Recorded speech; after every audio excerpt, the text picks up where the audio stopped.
Chapter 9 to 12 verse.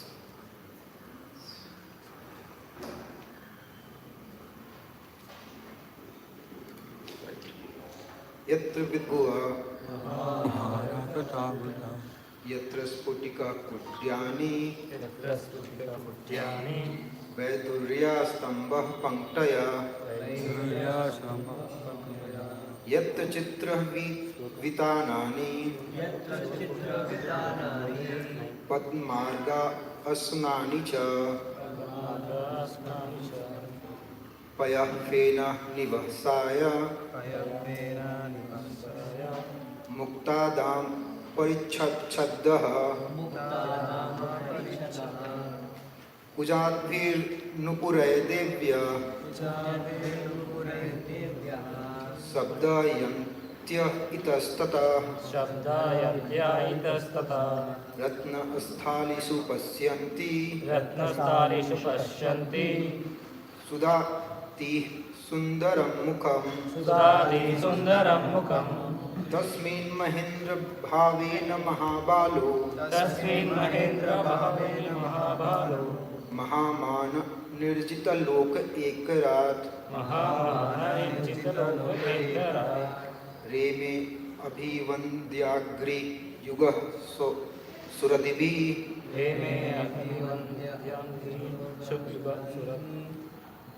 pratapitya urjitah chand sasana. We will recite last verse. What is want to recite? Last verse. Last. 12. तस्मिन् महेन्द्र भवने महाबलो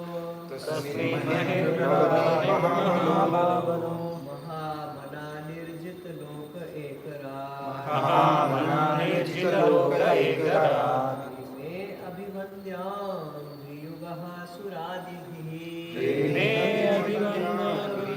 सुरादिभिः प्रतापितैरूर्जित चण्डशासनः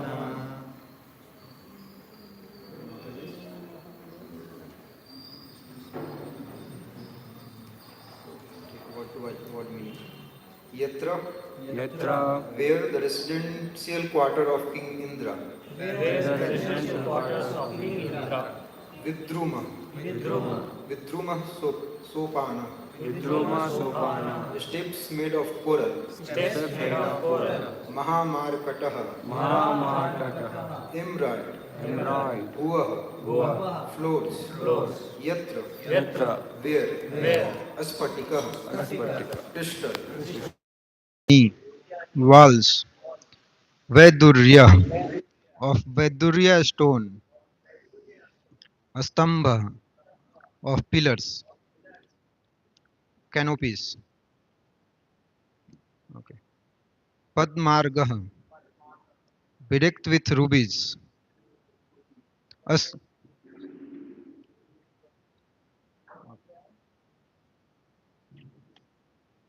okay. I think I need to get this.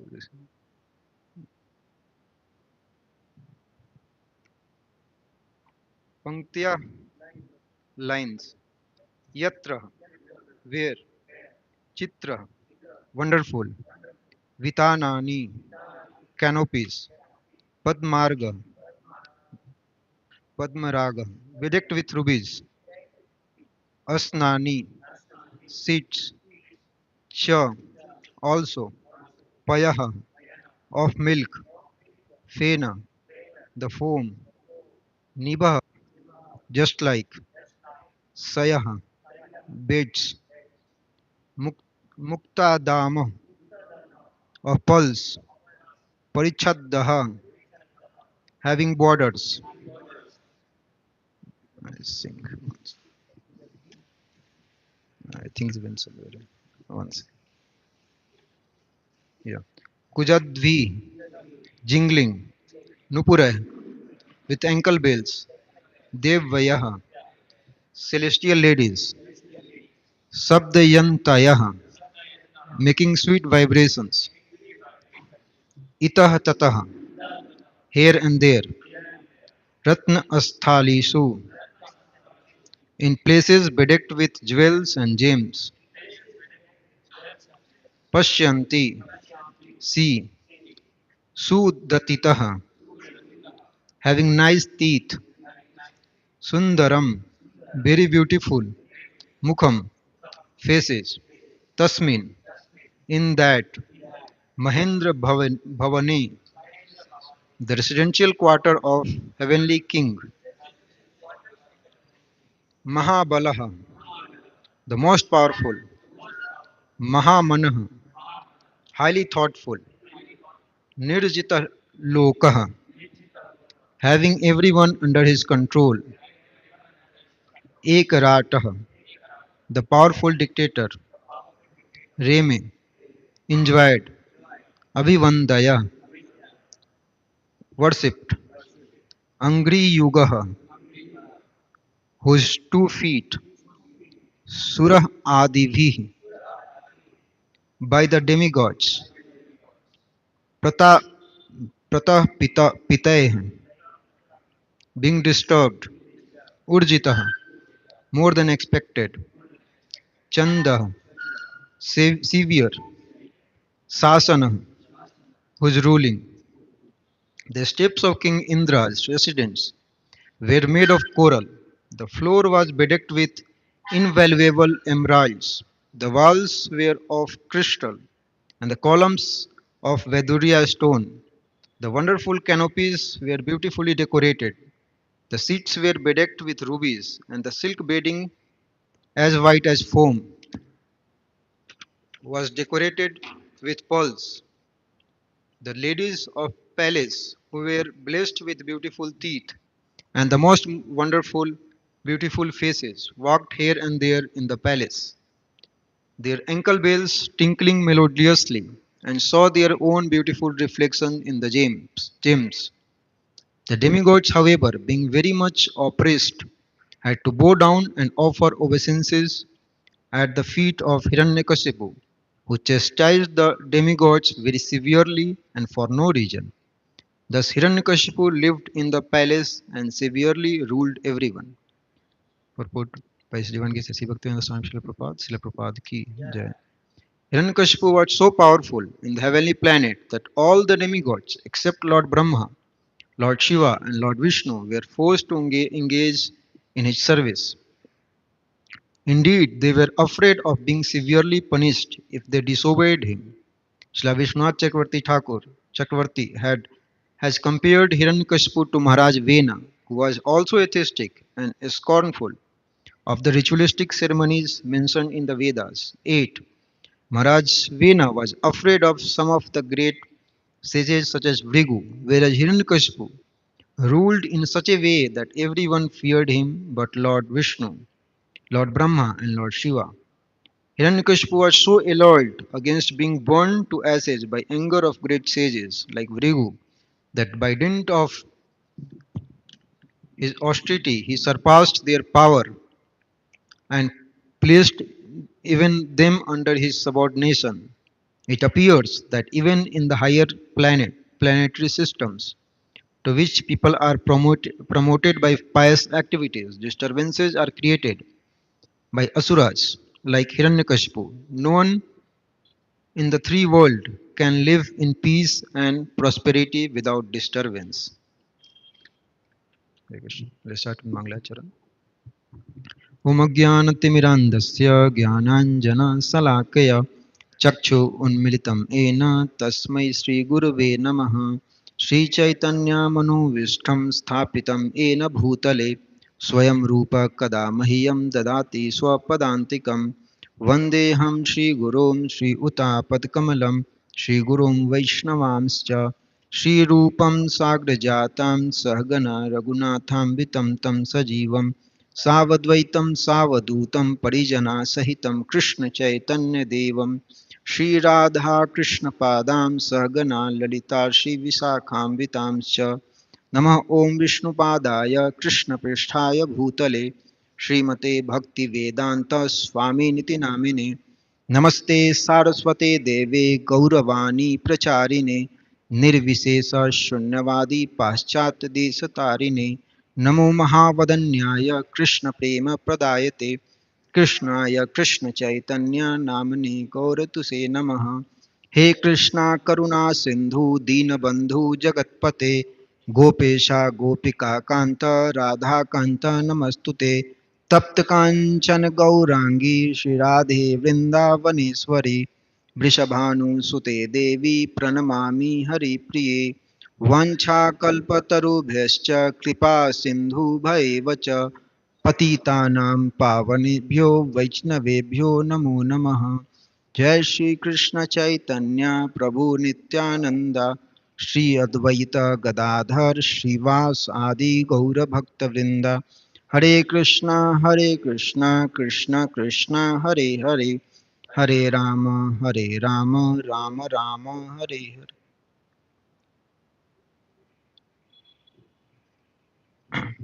Hare Krishna. I welcome all of you for Sunday morning Bhagavatam class.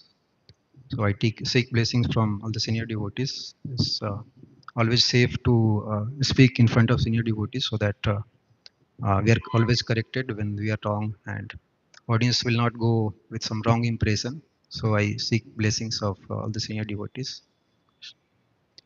So I'm not qualified to speak, but somehow Vipin Prabhu he instructed me. So I'm just speaking something here.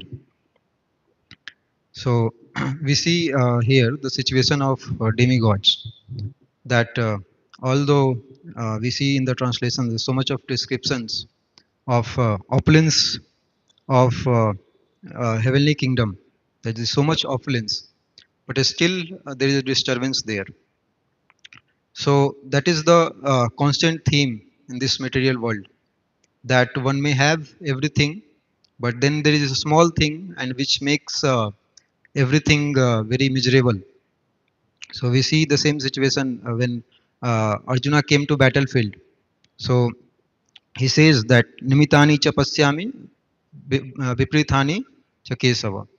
So he says that I came here with lot of expectation that I'll fight this war, and of course he's acting like a conditioned soul, but he's saying like I came to this war so that I can enjoy the kingdom, but I see all the my kinsmen standing before me, and if I kill them, how would I enjoy the kingdom? So he came with some expectation, but the situation was completely different. So uh, that is the constant theme in this material world, that one may have everything, but this one small thing and then everything becomes very tasteless and pale. I see like many times that many people say that, oh my, I am very doing very good and I have very good job and I'm retired now, my son is also doing good, but only this knee pain or back pain, that is creating my whole situation very terrible. So that is we see here even in the Swarga Loka, where people have highest of the pleasure, but still there is disturbance and uh, sometimes the different demons attack and they make their life miserable. So this uh, whole idea at to make this world at a better place, so that is according to Srimad Bhagavatam we see that is very foolish idea, because uh, we can make this world better place only if everyone become devotee. Otherwise, it's not possible. We see, uh, we hear Prabhupada tells this story of Dr. Frog, and my Guru Maharaj he tells there is another story of Mr. Frog. So, you know, Dr. Frog, he was a great scientist within his will, and he did lot of research to make that will a better place. But then ultimately he died, and this well which where he was living, that was also filled by somebody else, and there was no existence of the well. So similarly, there was another person, this Mr. Frog. So he was not a doctor, he was a politician, and he was living in a pond. So one day he got 50 pases. Somebody came to take bath, and as an offering to demigods or somebody, they offered some coin. He got 50 pases, and he got so much proud that now I have 50 pases. I'll change this whole pond, and I'll make you all very happy. And all he gave, he has such a great auditory speech that all frogs, they started chasing him behind him, and they started doing jai jaikar of him. That yes, now we have some hope that our pond will become very nice place to live. But and he said this, the main problem of this pond is this elephant. He comes here to take bath, and he makes the whole thing very dirty. This all, he comes with his whole family. He rolls here, and he makes his whole thing, our life, very terrible. And we have to run here and there because he's such a huge size. So I'll teach him a lesson. So he was holding this 50 paise and in his hand. And next day when elephant came, so he was just coming in his own way, and all the frogs, they had great hope that our leader will do something. And just the elephant just casually he walked. He did not even realize that there is some frog, and he just stepped over him, and that was the end of all the hope. So that is the situation in this material world. That great politician, great leaders. Uh, they give people so much of hope that I'll make your life better, but ultimately everybody is consumed by time and situation, different three modes in this material world, and nobody can help anyone. So this all uh, this idea, all these promises of making any this world better without having devotional service, it's all false. We see this pastime of Sobri Muni, the story of Sobri Muni also, that Sobri Muni, he was doing great tapasya in the underwater, such a severe austerity. And while he was in underwater, he developed some affection for the fishes there. And so there was this one disturbance that the great devotee Garuda, he used to come there, and because his by his bodily designation, his in his Garuda body, so he has to eat fishes. So he used to come and eat some fishes, and the there was some disturbance there. So then he saw that this Garuda is coming and he's eating some fishes. So he warned him, but ultimately Garuda has to eat something. So he came and he was eating fishes. But then one day Sobri Muni, he thought that this is not good. This Garuda is coming and he's creating so much disturbance here, and he cursed him that you cannot come here, something like that. So so we may think that okay, what is wrong with that? So Sobri Muni did right thing only. So so what is wrong with that, right? So if we think from our intelligence, it is right thing to do. That he was living there and he has that power to save them. So he cursed them. He had his own plan to do some good for those fishes. But we see what happens when Garuda could not come here. There, what happens? Anybody, any idea? Yeah. So Kaliya Nag came here. So when Kaliya Nag came, so Garuda, how much fishes he was eating? Just one, two, maybe every day. And when Kaliya Nag came, what happened? All fishes died. So so that way we see that. And what happened to Sabri Muni? He also fell down because of cursing Garuda. See, because he is such a great devotee of Lord Vishnu. So we see that by our plan, we can't do good to ourselves, we can't do good to others. But when we go by Lord's plan, so when Lord Krishna came and he pacified Kaliya and he marked his uh, heads from his lotus feet. So it did good for the Yamuna river, that place. It did good for Kaliya also. And he said that Garuda will not disturb you and you can go anywhere now. So it was good for everyone. So when we do according to our plan, then we can't do good for ourselves, we can't do good for others. But when we go by Lord's plan, by plans of our spiritual master, our guides, our superiors, then we can do some good for ourselves also and some good for others also. So, uh, so that is the one thing we see from here, that all the demigods had all the opulence, but still they were disturbed. So, so there is this story of this Rockefeller. He is a great businessman, and he has like at that time he was the wealthiest man of his time. And when reporter asked him that what you are thinking, how your business will grow, so he said that I am not thinking about my business.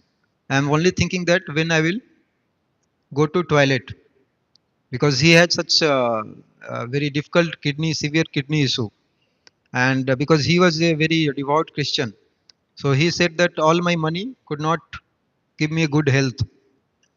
So we see this that of course nowadays people think that it is better to become rich and be miserable than being poor, because people are so much obsessed by purchasing power, that by money one gets some purchasing power, and one thing that I can do something in this world. But here we see that Hiranyakashipu, it will come in the later verses, after 2 3 verses, that he had so much of control and so much of wealth and everything, but still he was not satisfied and he was insecure. And we'll see later that how he was making plans, uh, and he did such a great austerities to even conquer all the great rishis. So we see this is the constant theme in the scriptures. We see even Ravana, he had so much of wealth, but he still his lust was not satisfied. Everyone advised him that you already have so much, so why don't you return Mother Sita? But he was so much of lusty that his lust, there was no end to his lust, and he was not satisfied, and ultimately he was destroyed. Although he has so much, see the same thing in Mahabharat, that Duryodhana had so much. The half kingdom was also given to him, but still he was not satisfied. He was always making plan that how to pull down Pandavas and become great, and nobody should be above him. So this is a constant theme we see in the Srimad Bhagavatam and in scripture, that if one is not satisfied, if one's mind is not controlled, then one is never satisfied, and whatever he has, that will ultimately will make him destroy himself, basically. So all the wealth, it is said that it's like knowledge on the hood of uh, knowledge without devotional service, it is like money on the hood of a snake. So although it is very attractive, but if somebody goes near him, it will bite him, it will destroy him. So similarly, all the wealth, whatever opulence one may have, if mind is not satisfied, then ultimately it will cause the destruction of the person. So it is said like, it said that satisfaction is like shoes. So suppose if somebody is not wearing shoes, but he wants to protect his leg from getting dirty. So what he has to do? It's so difficult. He has to maybe take 4 people who will carry some kaleen something to protect his head. Wherever he'll put his feet, they has to put something, and again he will lift feet. Then again they have to put. So it is so difficult. But if you one wears shoes, then what happens? Automatically his shoes are protected. So if one is just satisfied,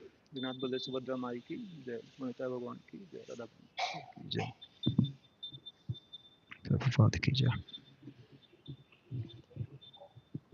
So one, if whatever one has, if he's just satisfied, then he achieves everything. Otherwise, if he's not satisfied, then for a small thing, he has to do so many things. He has to work hard to earn money, and he has to take so much of hardship to for his satisfaction, because ultimately his mind is not controlled and is not satisfied.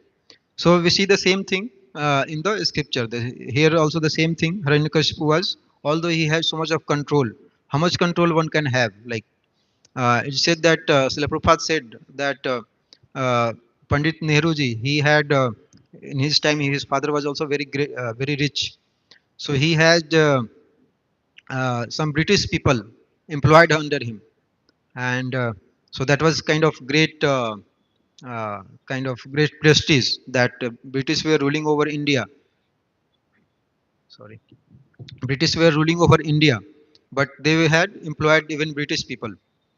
And Srila Prabhupada said, this, when he was saying that some disciples fanning him, see, these my disciples, they are also foreign people, and they are fanning me, and I'm not even charging a penny to them. So he said this jokingly, that they are fanning out of love. So we see that how much control one can have. So here we see, so what about just British people, even great demigods uh, who have like done so much of pious activities, like Indra, even Indra, who has done 100 Ashwamedh yajna, but still he is under Hiranyakashipu and he's afraid of him and following his order. So how much control he has, but still he was not satisfied. So so this is another thing that in this material world, uh, we see that this everyone wants so much of control, and everyone measures success in terms of how many people I am bossing over. Right? We see in the companies also. It's not that our different men who are in higher in hierarchy and managers and all. So they work very hard just to maintain their position, because they feel some kind of rasa to control having some 10 people or 20 people under him, and just to maintain that rasa they work very hard. It may happen that even their people under him, they are paid more. It happens sometime, but still they work more hard because they want to have that control, right? So in this world, this success is measured by how many people are under somebody and how many people he bosses over. But in the spiritual world, the success is measured by how many people are above me, right? The servant of servant, that how many people I am serving. So sometime once uh, Antadeep Prabhu was saying something that we may think that see, I am serving here and above me is my superiors, and above them is maybe a spiritual master, and above them as Prabhupada. So I am kind of servant of servant of servant. But it's not about the where we are. It is about mood. Even somebody is sannyasi or a spiritual master, and he may be thinking that I am serving devotees under me and they are serving them, so they are in the mood of servant of servant of servant. So it is other way. So if we think that I am servant of everyone, so that is the success in this material world. Whereas in the spiritual world, in the devotional realm, but in the materialistic circle, it is more about how many people I am um, bossing over. So so that is the one thing we see by how this all the demigods were under the control of Hiranyakashipu, and he was bossing over all of them, and he was having great joy seeing that. So we see another thing we see here, that Hiranyakashipu, he had so much of plan that he asked so many boons with so much of plan that he thought that I may be killed by different people. So he asked, I should not be killed at land, should not be killed in the sky, should not be killed by animals or human beings, anyone. So he had so much of planned, and he did such a great austerity. So we see the same thing in our life also. We may make so much of plan. There is a motivational quote saying that planning to fail is failing to plan is planning to fail. But that plan, if it is not sanctioned by our superior or spiritual master, then that plan is also planning to fail only.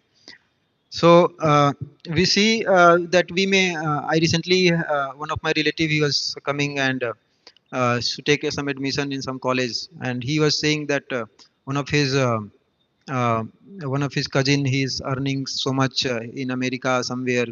So he was going for studies, but he had already so much of plan that I'll earn so much and all that he was dreaming. So and for that he was going to do so much of hard work day and night. So if it's not bad to have ambitions, but if we if we completely neglect Krishna consciousness and completely go by this idea of enjoying life, then it is like Hiranyakashipu only. So many times I think that all these demons, so if I see myself, uh, that I also have same kind of desires and same kind of uh, vrittis. But only thing is, only difference is I don't have so much of power, right? So Ravana has so much of power to exercise, and so here this chapter is saying that Hiranyakashipu terrorizes the universe. So we may not have so much of power to terrorizes the universe, but we may terrorize our home, like for myself, or our centers, voices. So, so that vritti is there, but only power is not there. So, so we see that all the different kinds of planning, without having any spiritual idea of it, without keeping Krishna in center, it is uh, almost like lording it over and being center of everyone. Say Bhagavad Gita describing the divine and demonic quality. So it says about person who is demonic that Isvaroham aham bhogi, siddhoham balvan sukhi. That if somebody has materialistic idea, he thinks that how I'll become more and more happy, I'll become center of everyone.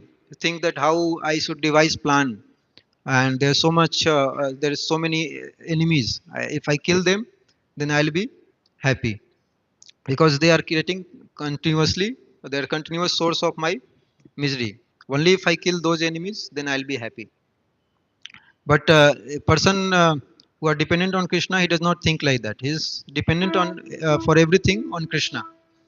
He thinks that whatever I am getting because of my own past karma. Here we see that it said that the demigods were chastised by Hiranyakashipu without any reason, right?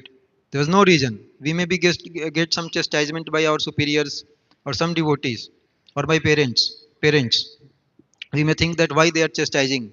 I did not do anything wrong. But here, the situation of this material world is that that will always come. Chastisement, embarrassment, that will always come. Nowadays we see that everyone is so much of concerned, and which is right in one way, that one should not be exploited. But this rule of this material world is everyone will get exploited, because this material nature is exploiting everyone. Nobody is left. You said that somebody is tied by goodness, so that is like a golden chain. Somebody is tied by passion, that is like silver chain. Somebody is tied by ignorance, that is like uh, iron chain.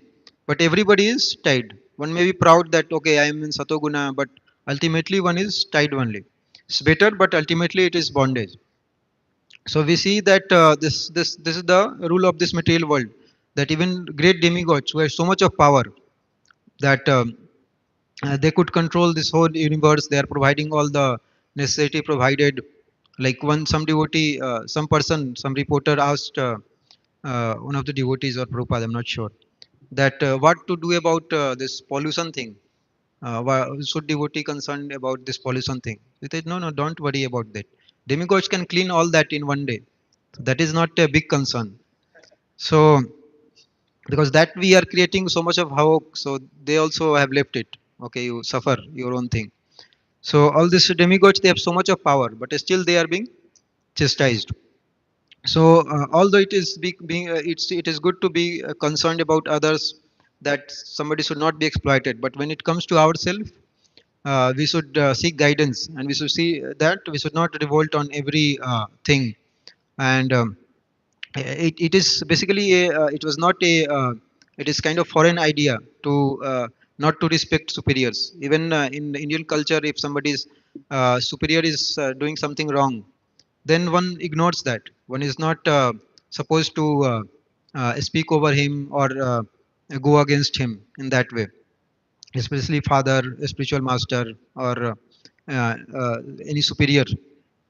So one should see that how one can navigate through that situation without offending anyone, because this in such a certain situation, one's karma may be like that one is not even if one does something wrong, but is not chastised, but then that karma may come later, that even if somebody has not done wrong, and one is get chastisement. So we should see in that way. So one more thing we see here, that how Hiranyakashipu was so much of alert, right? So he was so much of alert. We see here Prabhupada gives example of King Vena. He was son of King Anga, who was a great devotee, but somehow, cutting short their story, his son became very demoniac because of certain situation, and he was very atheistic person. But he was afraid of sages. So once sages, all of them, they came together, and they advised him on some things, but he did not listen. So ultimately, those sages, by the power of their austerities, they uh, they killed him, and that's how from his body Maharaj Prithu was born. So here, but here we see Hiranyakashipu. He has so much of power, and he was so much of alert to overpower the powers of these great sages like Brigu, that he did so much of austerity that he crossed over their power also, and he brought them also in his subjugation, his control. So these three things we can see here. Um, one is activity, absorption, and alertness. So this three A's formula. So activity is more like on bodily platform, that what we do. Absorption is more of mental platform, and alertness is more of intellectual platform. So we see that whatever activity one devotee may be, also if somebody is doing for Krishna, he also seems to do the same thing, but what materialistic person is doing, but it is not the same. So once Srila Prabhupada, he was coming from Delhi to Vrindavan, and one devotee, he went to pick him up from airport.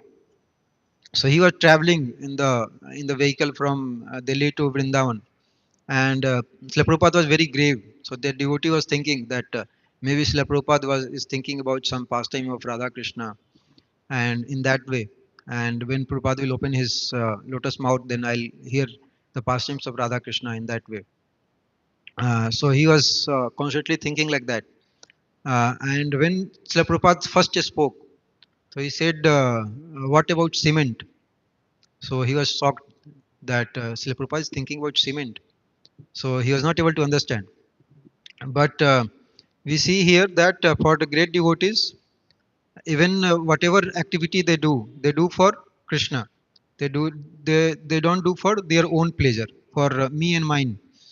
So, but for somebody who is so much of afflicted by aham mameti, that something is mine and something is about me, then one works hard, but it is ultimately for his own satisfaction. So I used to see that when there was some katha in my village, then we used to get some laddus, and my I used to go with my grandfather, and we used to get two laddus, and I used to finish mine, and my grandfather used to very happily he used to give it to me, and I used to be very happy that I had two but I got four, and it used to happen every time. So I used to wonder that how he gives, he also likes laddus, but how he gives to me.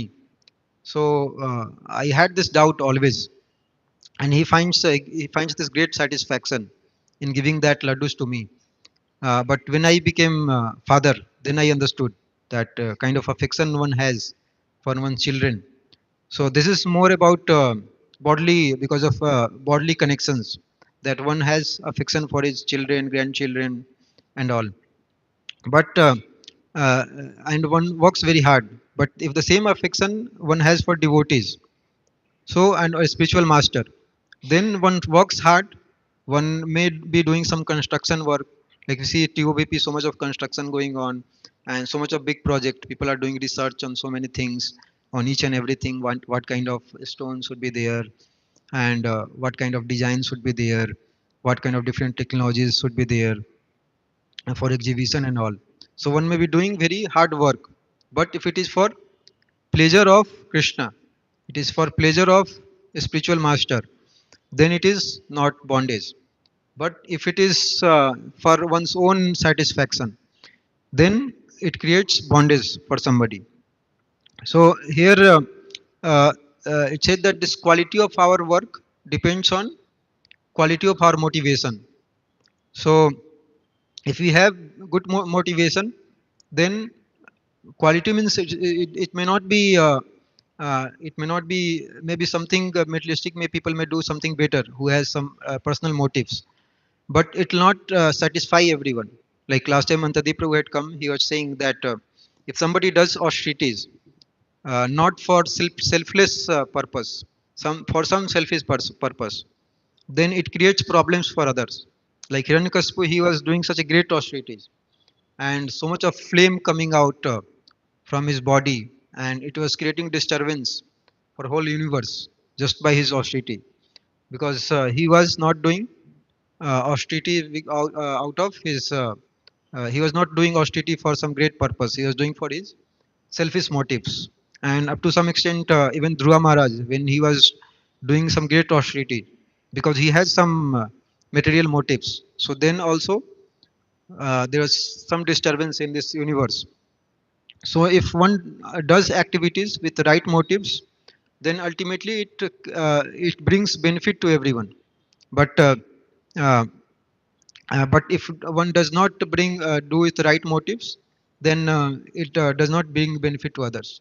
Like one lecture Bhakti Charu Maharaj was saying that there's some context about being skillful, that should we endeavor to get more skill for services and all.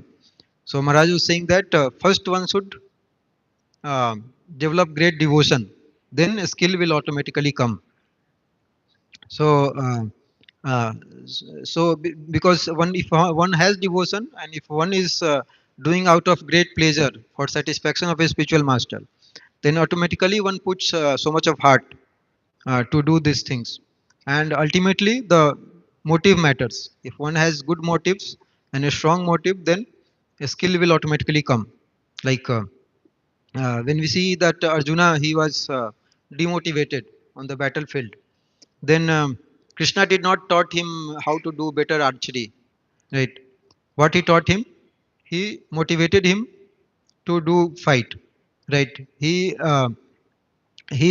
boosted motive, not his skills. So and he showed him the right mood to fight this war. Uh, so we see here that if one has good motive for doing any activities, then it brings it brings good fortune for himself and for others also. But if does not has good motive, then if one may be doing very simple service, even grooming, but if one is doing very with lot of heart, then it will bring lot of satisfaction to him. Like when I came after lockdown, I was 2 3 years at home, and when I came here, I got some service of mopping this place. Then I was feeling somehow so much of happiness that I got this service. So one may be doing very menial services. It's not very big thing, but still, if one does for the satisfaction of a spiritual master, then it brings him great happiness, and it brings good fortune for himself and others. So, so that is about activity. So second thing is absorption. So we see that people are, if we are more absorbed on material things, so we can be uh, so whatever we are absorbed about, we become like that, right? If we hear more about material things, politics, and uh, some cinema uh, gossips and all, then our mind will become like that. We'll get all the qualities of those people only, more of passion and ignorance. But if we get think about Krishna, about devotees, how to serve devotees, then we get the qualities of those devotees only. Even if we are absorbed, even if we are in center and we see some fault of some other devotees, and we are absorbed about that, that why he is doing like that, and always we are thinking that when I'll correct him and all that, then we see that that quality is coming to us also, and we will find that we are doing the same thing what he is doing after some time. Like one devotee, he was always chanting while looking at phone. uh, so I was always disturbed seeing him, that why is doing like that. So one day I saw that I am also doing the same thing. So I realized that I should not meditate so much on that. uh, so uh, we see that whatever we are absorbed about, that qualities will come to us. So that is on mental level. So uh,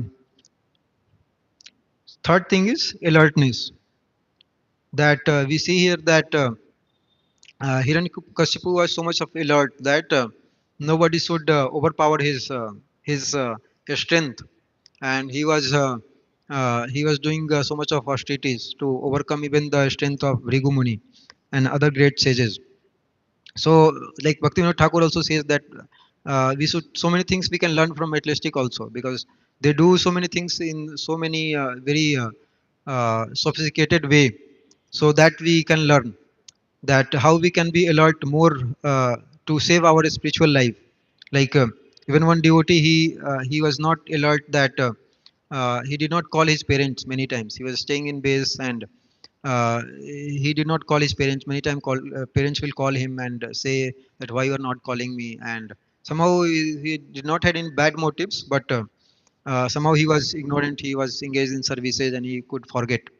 So then this parent thought that he is already chanting and doing so many things, which is little awkward, and he's not picking my call also. He's not calling me also frequently. So they came and they took him home. So we should be always alert that how to save my spiritual life, right? So we have to see if somebody is calling me somewhere, then whether I should go there or not. What kind of situation may come, that one should be alert that what kind of situation may come there, and one should be prepared to deal with those situations. Of course, in student life it may not come, but it may come in grihastha life, and in when we are with family and in that way. So one should be always alert that how one should save uh, his do his things well, so that his spiritual life is not hampered, right? So Uh, so here we see this all these things, activity, absorption, and alertness. So these things they can it can be done by somebody who has some material motives also. So they may be very good at that. Like somebody is very kind of very convinced that they are this body. So they may work very hard to satisfy this body and work very hard in that way. But we are not very much um, convinced that we are soul. So then we are not working very hard to for the pleasure of our soul, or for the satisfaction of our soul, or satisfaction of Krishna in that way ultimately. So so we see that these things may be done very better ways, the activity, absorption, or alertness, by some materialistic person who has material motives. But if the same thing, but it does not bring any good, right? So austerity is basically defined as somebody is done something, take some volunteer trouble on himself. So that is called austerities. The trouble will come, but if somebody takes volunteer trouble, then that is called austerities. But if that austerity is not for the satisfaction of Guru and Krishna, then it does not bring any good to anyone. So there are few lessons we see from this verse. So we discussed that how this material world is always a place of misery, and trying to make it better without devotional service is a false idea. We see a story of Mr. Frog and then Sobri Muni. Then we see that how we saw that how if we are satisfied, then we have if we our mind is controlled, then whatever we have we are satisfied with.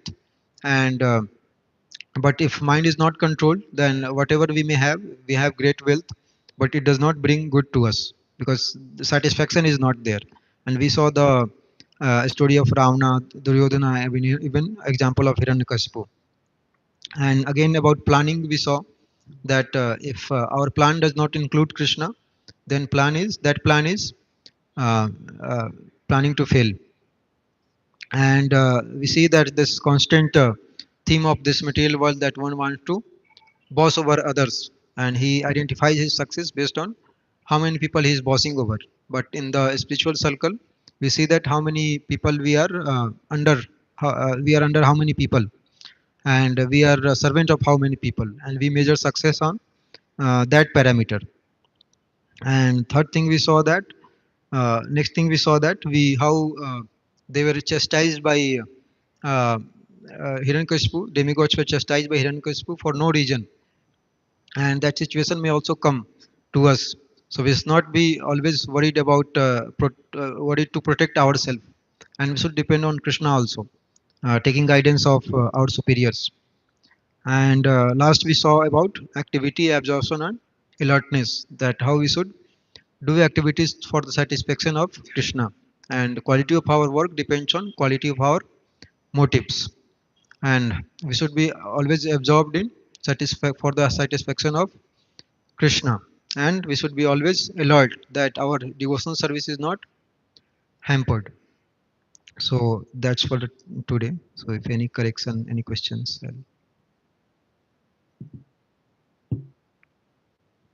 okay, we'll end here.